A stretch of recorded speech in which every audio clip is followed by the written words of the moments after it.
السلام علیکم ورحمۃ اللہ وبرکاتہ۔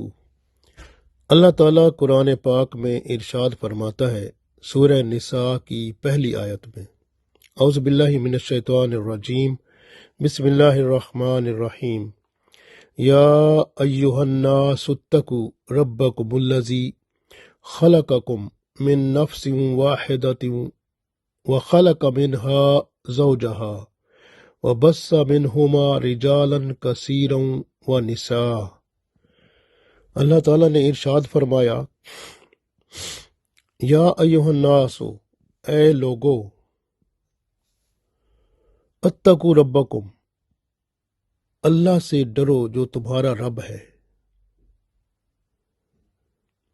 الذی خلقکم، وہ رب جس نے پیدا کیا، من نفس واحدہ، تمہیں ایک نفس سے، یعنی آدم علیہ السلام سے،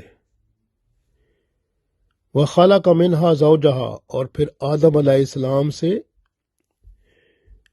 زوجہا، جوڑے بنائے، یعنی ان کی بیوی حضرت حوا رضی اللہ تعالی عنہا، پھر اللہ تعالیٰ نے ان کے ذریعے سے جوڑے بنائے۔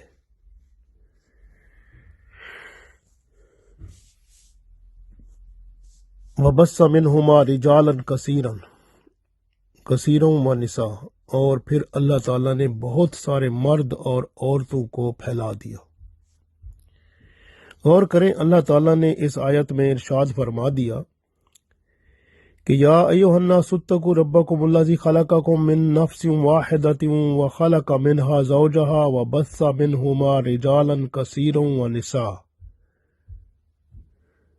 یعنی اے لوگو، اللہ سے ڈرو جو تمہارا رب ہے، اس نے پیدا کیا آدم علیہ السلام کو، ایک شخص کو، یعنی سب سے پہلے، پھر اس سے جوڑے بنائے، یعنی حوا کو آدم علیہ السلام کی بائیں پسلی سے پیدا فرمایا، پھر آدم اور حوا کے ذریعے سے بہت سارے مرد اور عورتوں کو دنیا میں پھیلا دیا۔ تو یہ اللہ کی شان ہے۔ اب غور کریں کہ جب ایک شخص، پھر دو، پھر زیادہ بن گئے تو یہ خاندان بن گیا۔ خاندان جو ہے، یہ جس کو ہم فیملی سسٹم کہتے ہیں، یہ اسلام نے دیا ہے۔ اسلام کا نظام خاندانی نظام ہے، یعنی خاندان جو ہوتا ہے وہ کیسے بنتا ہے؟ میاں بیوی سے بنتا ہے۔ ایک گھر میں مل جل کر رہنے والے خاندان یا کنبہ کہلاتے ہیں۔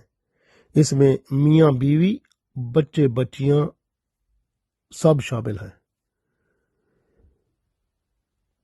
تو غور کریں کہ یہ خاندان اتنا عظیم ہوتا ہے، اللہ بھی اس کو پسند فرماتا ہے، کیونکہ جب ہم کٹھے خاندان میں رہتے ہیں تو اللہ کی رحمتیں برستی رہتی ہیں، اللہ کا کرم ہوتا رہتا ہے۔ خاندان کا آغاز جو ہے وہ تقوی سے ہونا چاہیے، اور یہی اسلام نے ہمیں بتایا ہے کہ سب سے پہلے بیوی کا انتخاب کرو، یعنی خاوند نیک ہو، پرہیزگار ہو، اور پھر اس کے لیے پرہیزگار نیک بیوی کا تلاش کرو جو ایمان اور اسلام کے ساتھ منسلک ہو۔ نہ دولت مندی دیکھو، نہ رتبہ شان دیکھو، نہ خوبصورتی دیکھو، بلکہ ایمان اور اسلام کی حالت دیکھو کہ کیا اس لڑکی میں موجود ہے جس کو آپ اپنے بیٹے کے ساتھ اس کی زندگی کا سہارا بنا رہے ہیں۔ اگر اس کے اندر ایمان کی دولت نہیں ہے، اسلام پر قائم نہیں ہے، تو پھر آپ کیا سوچتے ہیں کہ آپ کی نسل جو ہے وہ اسلام پر قائم رہ سکے گی؟ سب سے بہترین جو اللہ کے رسول صلی اللہ علیہ وسلم نے ہمیں درس دیا وہ یہی تقوی کا درس ہے کہ عورت وہ ڈھونڈو جو تقوی پر وہ اپنی زندگی کو چلا رہی ہو، نیک ہو، نماز پڑھتی ہو، اللہ کا خوف ہو، اور دین کے معاملے میں ہر کام وہ کرتی ہو جو حدود اسلام میں موجود ہے۔ اس لیے پھر فرمایا نکاح جو ہے وہ آپ مسجد میں کرو سنت کے مطابق، یہ ہے اصل طریقہ۔ پھر فضول رسمیں اور فضول خرچی کو منع کر دیا گیا۔ اسلام میں فضول خرچی کرنے والوں کو شیطان کا بھائی قرار دیا گیا۔ اسی طرح سے ولیمہ اپنی حیثیت کے مطابق کرو، اور پھر صلح رحمی کرو۔ صلح رحمی کا مطلب ہے آپس میں محبت پیار بڑھاؤ۔ اگر اللہ نے آپ کو رزق دیا ہے تو آپ رزق کو اپنے رشتہ داروں میں، ضرورت مندوں میں استعمال کرو، اور اس سے رشتہ داروں میں جب آپ خیال رکھتے ہیں غریبوں کا، ضرورت مندوں کا، تو آپ کو دو فائدے ہوتے ہیں، ایک آپ کا رزق بڑھتا ہے اور ایک آپ کی عمر بڑھتی ہے۔ اور دوسری بات، سب سے اہم بات جو ہے کہ جب آپ ملو سلام کرو، اور بھوکا ہے تو کوئی اس کو کھانا کھلاؤ، نماز اکٹھے پڑھو، اتفاق اتحاد پیدا ہوتا ہے۔ اس طرح سے محتاج ہے، غریب ہے، ضرورت مند ہے، اس کی مدد کرو۔ یہ ہیں جس سے آپ کا معاشرہ آپس میں جڑ کے وہ ایک ہوتا ہے، خاندان بنتا ہے۔ قطع رحمی نہیں کرنی، یعنی قطع رحمی کا مطلب ہوتا ہے کہ رشتوں کو توڑنا نہیں ہے بلکہ رشتوں کو جوڑنا ہے۔ خاص طور پر اگر کبھی قربانی بھی دینی پڑے اپنی کسی چیز کی، تو آپ دے کر رشتوں کو جوڑو، رشتوں کو توڑو نہیں۔ یہ ہے خاندان بنانے کا طریقہ، اور خاندان جو فیملی سسٹم ہے اللہ اس کو پسند کرتا ہے۔ قیامت کے دن حدیث ہے بخاری شریف اور مسلم شریف میں کہ قیامت کے دن رحم یعنی رشتہ داری پکارے گی کہ جس نے مجھے جوڑا اسے یا اللہ تو جوڑ دے، اور جس نے مجھے توڑا تو اس سے تعلق توڑ دے۔ تو پھر سفارش قبول ہوگی، اور جس نے تعلق توڑے تھے وہ پھر جہنم میں، اور جس نے جوڑا تھا رشتہ داری کو وہ جنت میں جائے گا۔ رشتہ داری جوڑنے والے عرش کے سائے تلے ہوں گے جبکہ کوئی سایہ نہیں ہوگا۔ رشتہ داری جوڑنے والا وہ ہے، اگر اسے رشتہ توڑنے کا کہا جائے تو وہ پھر بھی اس کو جوڑے رکھے۔ بخاری شریف میں حدیث ہے یہ۔ اسی طرح سے ایک اور حدیث ہے، آپ صلی اللہ علیہ وسلم فرماتے ہیں کہ جو چاہتا ہے کہ اس کا رزق بڑھ جائے اور اس کی عمر میں برکت ہو تو وہ صلح رحمی کرے، رشتوں کو قریب لائے۔ رشتہ داری کو رشتہ داروں کی برائی اور تکلیفوں کے باوجود قائم رکھنے والا اور جوڑنے والا وہ سب سے اہم ہے، اللہ بھی اس کا مددگار ہو جاتا ہے۔ مسلم شریف پہ یہ حدیث ہے۔ یعنی بندہ جو ہے اگر دیکھے رشتہ دار جو ہے تکلیف پہنچاتے ہیں یا وہ جو ہے کوئی اور برائی میں ہے تو ان کو سمجھا سکتا ہے، لیکن رشتہ داری نہیں توڑ سکتا۔ تو رشتہ داری کو قائم رکھنا اللہ کی محبت کو اپنے اندر لانا ہے۔ خاندان جو ہوتا ہے، کنبہ جو ہوتا ہے، ایک اکائی ہوتا ہے، ایک یونٹ ہوتا ہے، ایک اینٹ کی طرح ہوتا ہے۔ کچھ خاندان ملنے سے برادری بنتی ہے، پھر برادریاں مل کر معاشرہ بنتا ہے، پھر معاشرہ ایک قوم بن جاتی ہے۔ اس طرح ہم کہتے ہیں مسلم قوم، تو پھر دو قومی نظریہ بن جاتا ہے دنیا میں، ایک مسلمان قوم اور دوسری باقی سب جو دوسرے ہیں، تو اس کو کہتے ہیں ہم دو قومی نظریہ۔ تو یہ ہوتا ہے خاندان ایک اینٹ ہے، اگر اینٹ پکی ہے تو مکان مضبوط ہو جائے گا، اگر اینٹوں کے ملنے سے جو دیوار بنتی ہے مضبوط اینٹ ہوگی تو پھر مکان بھی مضبوط ہوگا۔ تو یاد رکھیں کہ اگر آپ ایمان اور اپنے اسلام کی حفاظت کریں گے اور اس پر قائم و دائم رہیں گے تو معاشرہ جو ہے وہ اسلام کی امنگوں پر پورا اترے گا، اس میں اسلامی عکس نظر آئے گا۔ اس طرح قوم کے افکار، خیالات، جذبات اور احساسات عقیدہ اور ایمان کے ساتھ پروان چڑھتے ہیں، جس سے اعمال اور کردار بنتے ہیں۔ گھریلو ماحول دل و دماغ کو متاثر کر کے افراد کی تعمیر کا آغاز کرتا ہے۔ ماں کی گود پہلی درس گاہ ہے اور باپ کی حلال آمدنی پاک جسم کی تعمیر کرتی ہے، اور ماں کی تعلیم و تربیت اس میں حسین پرسکون کردار پیدا کرتی ہے۔ اسلام نے عورت کو عزت دی۔ جو شخص رسول اللہ صلی اللہ علیہ وسلم دیکھے نا، ایک حدیث میں فرماتے ہیں جو شخص میرے اور داؤد علیہ السلام یعنی سلیمان علیہ السلام، داؤد علیہ السلام اور ابراہیم علیہ السلام کے دین پر ہے تو اسے توفیق ہو نکاح کرے۔ حضرت عبداللہ بن مبارک رحمۃ اللہ علیہ، یہ اللہ کے ولی گزرے ہیں، وہ فرماتے ہیں کہ جہاد سے بھی بہتر عمل اپنے اہل و عیال کی تعلیم و تربیت ہے، یعنی اپنے بیوی بچوں کی تعلیم و تربیت کریں، یہ جہاد سے بھی اعلیٰ عمل ہے۔ تعلیم و تربیت دینی اور دنیاوی، دینی جو ہے وہ پوچھ گچھ ہوگی، دنیا کی بھی کہ وہ روزی کمانے کے قابل ہو جائیں، لیکن ہمارا سارا کام دنیاوی تعلیم پر ہی مرتکز ہے۔ ہم آخرت کے لیے کچھ بھی نہیں کرتے۔ بچوں کو دینی تعلیم سوچتے ہیں مفت میں مل جائے، جو کہ آپ نے یہاں پر جو دنیاوی تعلیم ہے اس سے آپ نے بچہ آپ کا بڑا ہو جائے گا، اپنا مکان بنائے گا، تو وہ ایک مکان دنیا کا جو ہے کتنی مشکل سے بنتا ہے، اور دینی تعلیم اگر ہو تو پھر آخرت کا مکان بنتا ہے جو ہمیشہ کے لیے ہوتا ہے، وہ جنت میں بنتا ہے اور بڑے بڑے محل بن سکتے ہیں۔ لیکن اگر تعلیم ہو دینی اور پھر خلوص کے ساتھ بندہ ایمان کامل اعمال صالح کے ساتھ قائم و دائم ہو جائے تو پھر ماشاءاللہ جنت میں وہ اپنا خوبصورت گھر بنا لیتا ہے، یہیں اس کو دیکھ کے مرتا ہے۔ یاد رکھیں، تعلیم و تربیت دینی اور دنیاوی دونوں کا حکم ہے۔ 7 سال کے بچے ہو جائیں تو تعلیم دینا شروع کر دیں، 10 سال کے ہو جائیں تو اسلامی تعلیم اگر نہیں حاصل کرتے تو آپ سزا دے سکتے ہیں۔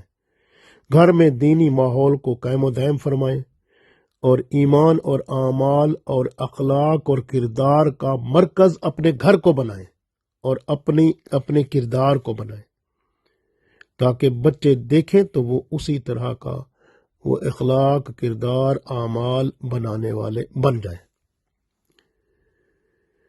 حدیث شریف میں ہے کہ خبردار، تم میں سے ہر ایک نگہبان ہے اور ہر شخص سے اس کی رعیت کے بارے میں سوال ہوگا۔ مرد گھر والوں کا نگہبان ہے اور ہر ایک اپنے اعضاء جو جسم کے اعضاء ہیں ان کا نگہبان ہے۔ عورت گھر کی محافظ ہے۔ اولاد کی تربیت نہیں کی تو پھر سوال ضرور ہوگا۔ یاد رکھیں، اولاد کی تربیت فرض عین ہے، جس طرح نماز فرض ہے۔ رسول اللہ صلی اللہ علیہ وسلم فرماتے ہیں، زبان اور شرمگاہ کی حفاظت جنت کی ضمانت ہے۔ زبان کی حفاظت کریں، کسی کو تکلیف نہ دیں، شرمگاہ کی حفاظت کریں اور برائی اور بے حیائی اور فحاشی کے قریب نہ جائیں۔ اسی طرح ایک حدیث رسول اللہ صلی اللہ علیہ وسلم فرماتے ہیں، صحیح بخاری میں موجود ہے، بے شک تیری جان کا بھی تجھ پر حق ہے، تیرے بدن کا بھی تجھ پر حق ہے، اور تیری آنکھوں کا بھی تجھ پر حق ہے کہ ان سب کو تو شریعت کے مطابق چلائے، دین کے مطابق حدود میں، دین کی حدود میں رکھ کر، تب تو حق سے عہدہ برا ہوگا۔ دیکھیں نا، درخت لگانا صدقہ جاریہ ہے، پرندے چرندے وغیرہ وہ اس کا پھل کھاتے ہیں، بندے کو ثواب ملتا ہے۔ اسی طرح اولاد جو ہوتی ہے وہ آپ مر جاتے ہیں، اولاد نیک کام کرتی ہے، آپ کو ثواب اس کا ملتا رہتا ہے۔ اگر برا کام کرے گی تو پھر اس کا بھی وہ آپ کو نقصان ہوگا۔ تو اس لیے یاد رکھیں کہ اولاد کی تربیت اچھی کر کے مر جائیں گے تو آپ قبر اور حشر میں بھی اس کا مسلسل آنے والا فائدہ جو لگاتار آپ کی طرف دریا کی طرح چل رہا ہوگا، وہ پھر آپ اس کو وہاں پاتے جائیں گے اور اللہ کے ہاں آپ کے درجات بڑھتے جائیں گے۔ دیکھیں نا، بخاری شریف میں حدیث ہے، ایک پیاسے کتے کو پانی پلانے والا بخشا گیا جو مرنے کے قریب تھا، اور ایک اور حدیث بخاری شریف میں ہے کہ ایک بلی کو باندھ کر اس کو نہ کچھ کھانے پینے کو دیا گیا، وہ عورت جس نے اس کو یہ عذاب دیا، وہ بلی سسک سسک کے مر گئی، تو اس کی وجہ سے وہ جہنم میں رسید ہوئی۔ تو یہ جانوروں کے اوپر بھی مہربان ہونا، یہ بھی اللہ کی رحمت کو قریب لاتا ہے۔ ایک شخص نے چیمٹی کو جلا دیا، اس سے بھی پوچھ گچھ ہو گئی، یہ بخاری شریف میں حدیث ہے۔ حقوق کی ادائیگی بہت اہم ہے، ہم پر جانوروں کے حقوق بھی ہیں، اللہ کی مخلوق کے حقوق بھی ہیں۔ حقوق الہی کی ادائیگی، حقوق الہی کی ادائیگی بہت اہم ہے۔ جیسے آپ دیکھیں نا، سب سے پہلے آپ خاندان میں اللہ کے حقوق کی ادائیگی کرتے ہیں۔ کیسے کرتے ہیں؟ کہ نماز کا وقت تو نماز پڑھیں گے، قرآن پاک کی تلاوت کریں گے، ہر کام اللہ اور اس کے رسول صلی اللہ علیہ وسلم کی قرآن و سنت میں جو روشنی ملی ہے اس کے مطابق کریں گے، حدود شریعت میں رہیں گے، باہر نہیں نکلیں گے۔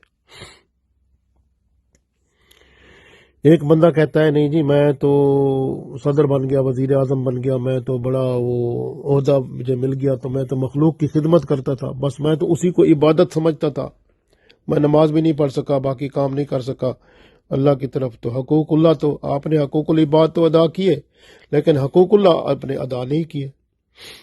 تو اس وقت حضرت سلیمان علیہ السلام کو لایا جائے گا کہ دیکھو یہ تو وہ ہیں جن کو اللہ تعالیٰ نے پوری دنیا میں بادشاہی دی تھی، لیکن یہ ایک پل بھی اللہ کو نہیں بھولا تھا، اور تیرے پاس اتنی حکومت تو نہیں تھی، تیری حکومت تو چند لوگوں پر تھی، ایک ملک پر تھی یا چند تھوڑی جگہوں پر تھی، تو پھر تو اللہ کو بھول گیا تھا، تو نے حقوق اللہ ادا نہیں کیے، تو پھر اس کو سزا ملے گی، جہنم میں پھینکا جائے گا۔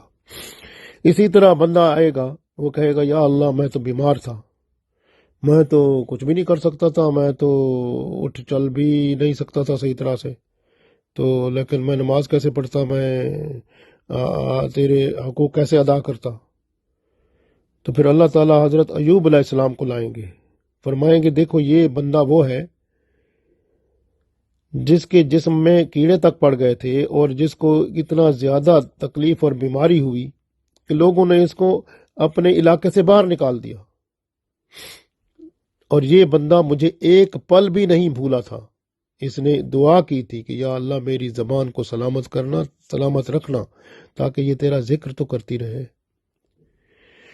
تو اس وقت وہ بندہ جو بیمار ہوگا، وہ اس کے پاس کوئی جواب نہیں ہوگا، تو پھر اس کو بھی فرمایا جائے گا اس کو بھی جہنم میں لے جاؤ۔ اسی طرح کوئی بندہ آئے گا، میں تو فلاں کا نوکر تھا، فلاں کا میں جی بڑا وہ خدمت گزار تھا، تو مجھے تو وقت ہی نہیں ملتا تھا۔ تو اللہ تعالیٰ یوسف علیہ السلام کو لائیں گے کہ یہ بھی غلام تھے، لیکن انہوں نے ہر وقت مجھے یاد رکھا۔ اسی طرح سے عورتیں بھی ہوں گی کہ میں گھر میں تھی، میں تو خامد میرا بڑا ظالم تھا، اس طرح تھا، میں تو کوئی کام نہیں کر سکتی تھی، کچھ نہیں تھی۔ وہ آسیہ رضی اللہ تعالیٰ عنہ کو لایا جائے گا، جن کا خامد فرعون کتنا ظالم تھا، لیکن پھر بھی وہ اللہ کو یاد رکھتی تھی۔ تو اس لیے یاد رکھیں حقوق اللہ بہت اہم ہے، حقوق اللہ بہت اہم ہے، اس کا سوال پہلے ہوگا، پھر حقوق العباد کا ہوگا۔ بندوں کے حقوق بھی ادا کریں، اللہ کے حقوق بھی ادا کریں، اور مخلوق جو اللہ کی ہے اس کے حقوق بھی ادا کریں ذمہ داری کے ساتھ۔ تو سب سے پہلا حق ماں باپ کا ہے، یعنی ماں باپ اللہ اور اس کے رسول صلی اللہ علیہ وسلم کے بعد سب سے پہلا درجہ والدین کا ہے، پھر بھائی بہنوں کا، پھر قریب کے رشتہ دار، پھر دور کے رشتہ دار، پھر ہمسائے اور دوسرے جو ہیں یعنی کہ تعلق دار دوست اور یہ وہ۔ تو اس طرح سے آپ دیکھیں کہ یہ آپ اس طریقے سے آپ سارے حقوق ادا کریں گے تو دنیا سے صحیح طرح سے جائیں گے۔ اسی طرح سے دیکھیں اگر کوئی شخص جس کے ماں باپ بیمار ہیں ان کو چھوڑ کر دوست کی خدمت میں چلا جاتا ہے تو وہ بہت بڑا ظالم ہے، اسی طرح جس کے ماں باپ بیمار ہوں، تکلیف میں ہوں، ان کو چھوڑ کر پڑوسی کی خیریت معلوم کرنے جاتا ہے، وہ سب سے بڑا ظلم کرتا ہے اپنی جان پر۔ اللہ کی رضا باپ کی رضا میں ہے، اور جنت ماں کے قدموں تلے ہے۔ ماں جو ہے 80 ولیوں کے برابر ہے، اور باپ 40 ولیوں کے برابر ہے۔ تو اللہ کے ولی تو آپ کے گھر میں موجود ہیں، ماں باپ کی صورت میں۔ ان سے دعائیں کرائیں، ان کی خدمت کریں، تو آپ کے لیے کسی چیز کی کوئی کمی نہیں رہے گی۔ یاد رکھیں، والدین کی اجازت کے بغیر سفر کرنا بھی مکروہ ہے۔ والدین اگر بوڑھے ہو جائیں تو انہیں اف تک نہ کہو، ان کے ساتھ نیکی کرو، اچھا سلوک کرو، یہ اللہ نے قرآن پاک میں ارشاد فرمایا ہے۔ اسی طرح اگر آپ بائبل میں دیکھیں، اس میں بھی ماں باپ کی عزت نہ کرنے والے کو اللہ کے حکم کو باطل کرنے والا کہا گیا ہے۔ اور بائبل کی جو متی ہے اس کے اندر ماں باپ پر لعنت بھیجنے والے کو یہاں تک حکم دیا گیا ہے کہ اس کو مار دو، قتل کر دو۔ ماں باپ اولاد کے مال سے بغیر پوچھے لے سکتے ہیں، لیکن اولاد اپنے باپ کے مال سے، ماں باپ کے مال سے پوچھ کے لے گی۔ رسول اللہ صلی اللہ علیہ وسلم رمضان کا مہینہ تھا، ابن ماجہ میں حدیث ہے، رمضان کا مہینہ تھا، رسول اللہ صلی اللہ علیہ وآلہ وسلم جب خطبہ دینے لگے تو پہلی سیڑھی پر جب آپ صلی اللہ علیہ وسلم نے قدم مبارک رکھا تو جبرائیل علیہ السلام آئے تو فرمایا، جس نے رمضان پایا اور اپنی بخشش نہ کروائی وہ بڑا بدبخت ہے۔ آپ صلی اللہ علیہ وسلم نے فرمایا آمین۔ اب غور کریں، پھر رمضان جس نے پایا اس نے اپنے آپ کو بخشوا نہ سکا تو پھر وہ بڑا بدبخت ہے۔ آپ صلی اللہ علیہ وسلم نے آمین فرمایا۔ پھر دوسری بات، جس نے والدین کو بڑھاپے میں پایا، ان کی خدمت کر کے اللہ کو راضی نہ کر سکا تو فرمایا وہ بھی بڑا بدبخت ہے۔ آپ صلی اللہ علیہ وسلم نے فرمایا آمین۔ تو والدین کا نافرمان بھی بڑا بدبخت ہے۔ اسی طرح فرمایا، جو شخص اللہ کے رسول صلی اللہ علیہ وسلم کا نام سنے اور درود نہ پڑھے تو وہ بھی بڑا بدبخت ہے۔ آپ صلی اللہ علیہ وسلم نے فرمایا آمین۔ اب غور کریں تو ہمارے اوپر جو حقوق و فرائض ہیں وہ ہمیں پورے ادا کرنے پڑیں گے، ورنہ چھٹکارا ہوگا۔ اس لیے آپ غور کریں کہ ماں باپ کے ساتھ احسان کریں، حسن سلوک کریں۔ غور کریں، ماں کی نظر جو ہوتی ہے نا وہ پیٹ پر ہوتی ہے، بچہ میرا بھوکا تو نہیں ہے، لیکن بیوی کی نظر جیب پر ہوتی ہے۔ والدین کی نافرمانی گناہ کبیرہ ہے، صحیح بخاری میں حدیث موجود ہے۔ اللہ نے ماؤں کی نافرمانی کو تم پر حرام کر دیا ہے۔ ماں باپ کا نافرمان، حدیث نسائی میں، ماں باپ کا نافرمان اور جو بے غیرت ہے، دیوس ہے وہ، اور مردوں کی مشابہت کرنے والا مردوں کی مشابہت کرنے والی عورت اور عورتوں کی مشابہت کرنے والا مرد جنت میں داخل نہیں ہوں گے۔ یاد رکھیں، ماں باپ کے ساتھ نیکی کرنے والا جب محبت سے انہیں دیکھتا ہے تو ہر مرتبہ دیکھنے کے ایک مقبول حج کا ثواب پاتا ہے۔ مسلم شریف میں حدیث موجود ہے۔ والدین کے نافرمان، دیکھیں یہ ایک اور حدیث ہے جس میں فرمایا گیا ہے اللہ کی رحمت سے محروم شخص کون ہے؟ پہلا شخص جو والدین کا نافرمان ہے وہ اللہ کی رحمت سے محروم ہے۔ دوسرا شخص جو شراب پینے والا ہے وہ اللہ کی رحمت سے محروم ہے۔ تیسرا شخص جو احسان جتانے والا ہے، کسی پر احسان کیا، اس کو کہتا ہے دیکھو جی اگر ہم تیرے پر احسان نہ کرتے تو تیری حالت خراب ہو جاتی، میں نے تو بڑا کام کیا، تیرے اوپر احسان کیا، تیرے مشکل وقت میں کام آیا، تو اس کو تھوڑا سا جتاتا ہے، احسان جتاتا ہے۔ تو احسان جتلانے والا وہ اللہ کی رحمت سے محروم ہے۔ احسان کرنے کا یہ ہوتا ہے کہ احسان جیسے ہوتا ہے نیکی کر دریا میں ڈال، کسی کے اوپر احسان کیا تو پھر اس کو بھول جا، اگر وہ بندہ ذکر بھی کرے اس کو کہو میں نے آپ کے ساتھ تھوڑا کیا، یہ تو میں نے اللہ کو دیا تھا، سب کچھ اللہ کے لیے کیا تھا، تو اس چیز کو ختم، آپ ذکر ہی نہ کرو، بس ٹھیک ہے۔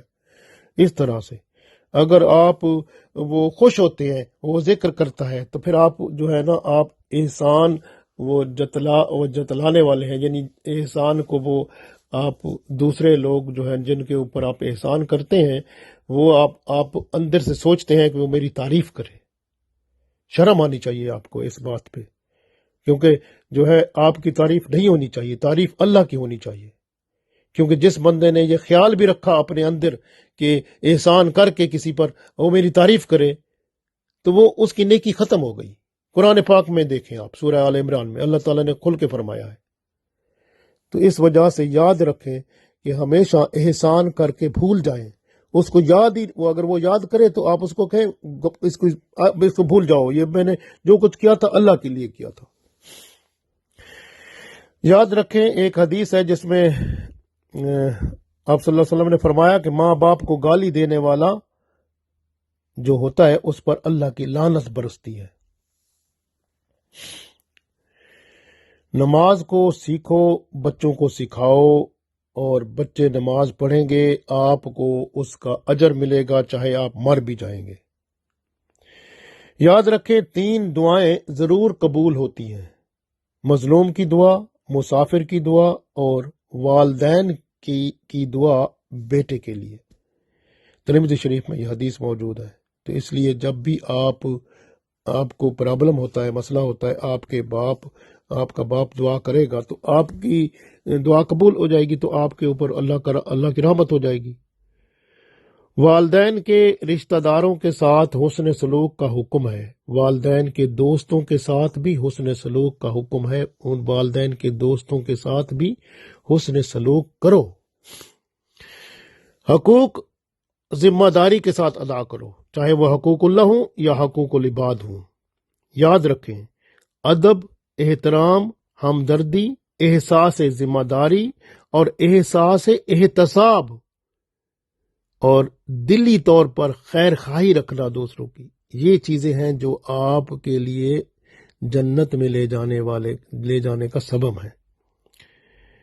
اور وراثت کی تقسیم صحیح کریں، غفلت جو ہے وہ حقوق جو ہے ان کو نبھانے میں نہ کریں، لالچ کسی چیز کا نہ رکھیں، انصاف سے کام لیں، ورنہ خاندان کے اندر دراڑیں پڑیں گی، اور معاشرے میں اجتماعی نظام اسلام کا لانے والے بنیں، ایک دوسرے سے تعاون کریں، وَتَعَاوَنُوا عَلَى الْبِرِّ وَالتَّقْوَى وَلَا تَعَاوَنُوا عَلَى الْإِثْمِ وَالْعُدْوَانِ، یعنی آپس میں نیکی اور پرہیزگاری کے کاموں میں ایک دوسرے کی مدد کریں، اور برائی اور گناہ کے کاموں میں ایک دوسرے کی مدد نہ کریں، امانت میں خیانت نہ کریں، وعدہ خلافی نہ کریں، جھوٹ، غیبت، چغلی، بہتان اور شکوہ شکایت نہ کریں، دکھاوا نہ کریں، ریاکاری نہ کریں، حرص، لالچ اور ہوا نہ ماریں،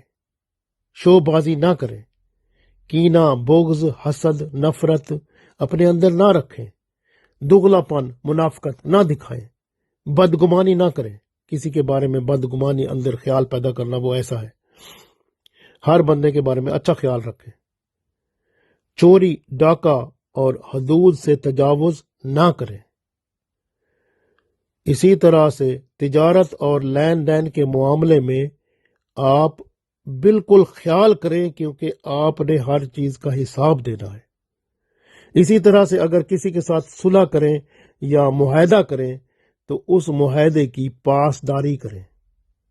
ہمیشہ یاد رکھیں جو اللہ کے نیک بندے ہوتے ہیں وہ خاندان کو اللہ کے حکم سے اتفاق اور اتحاد کے ساتھ قائم و دائم رکھتے ہیں، اللہ کی رحمت پھر ان پر برستی ہے۔